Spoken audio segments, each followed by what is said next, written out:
To a lot of people, 2020 was hell. But to me, 2019 was my hell from hell. I don't even know how to describe it all without being overly emotional.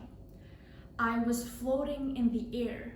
I lost myself. I don't even know who I am. I was trapped in a four-wall room with no way to get out, and I was left with my own thoughts. I had no one because everyone was busy trying to compare who got hurt the most. I forced myself to be strong for everyone and to be everyone's comfort person. The worst part was no one knew. No one knew what happened, no one knew what I felt, no one knew how I need to get through things. Because I'm always this bubbly girl who has a smile on my face everywhere I go. But I was a different person at 11 a.m. and 11 p.m. At 11 a.m., you would hear my laugh from 5 or 6 feet away. I'm always laughing, I'm always singing, I'm always happy. But when it is at 11 p.m., I was a crying mess.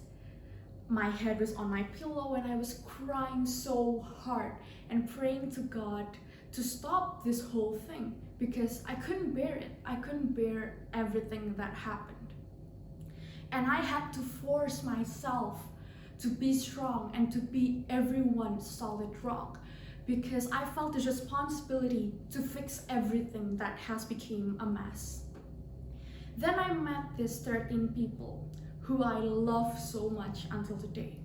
I had to admit that I still care to all 13 of them until today. And foolish me thought that everything would be great, that I found those people who I can rely on. But I was wrong. I was wrong. That was the biggest mistake I have ever made in my life, trusting them.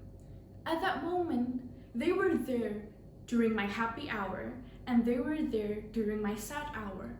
And I thought, okay, that's enough for me. But I was wrong. They all left me on November 2019. Yes, during that whole month, I lost 13 people. And what I mean loss here is not them passing away, but they're just gone in my life. Like 1 second they're there, but the next second, I don't know. And if you ask me what is the turning point, I would say that on my lowest point, I was so close to give up. I was so close to end everything. I couldn't bear everything.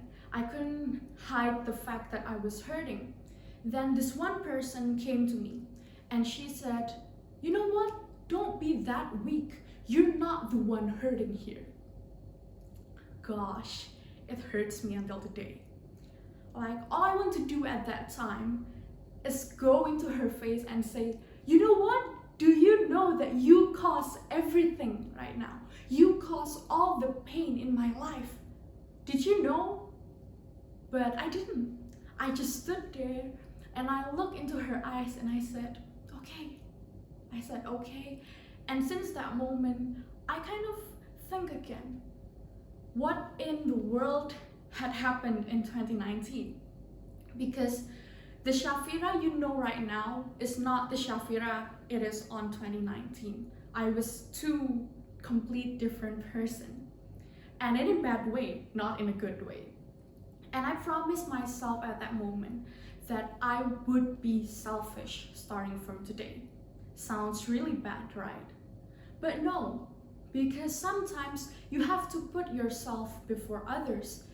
Because it hurts, yes, that you don't care about others, but it hurts more that you don't care about yourself. Because at that moment, I was shown how cruel love could be. I was shown how love could not only be just those sweet words, but also the harshest words you could ever hear. I was shown how cruel promises could be. And yes, it hurts until today.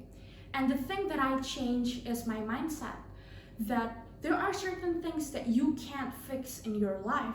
There are certain things that you can't change, and you don't have any responsibility to change everything that happened.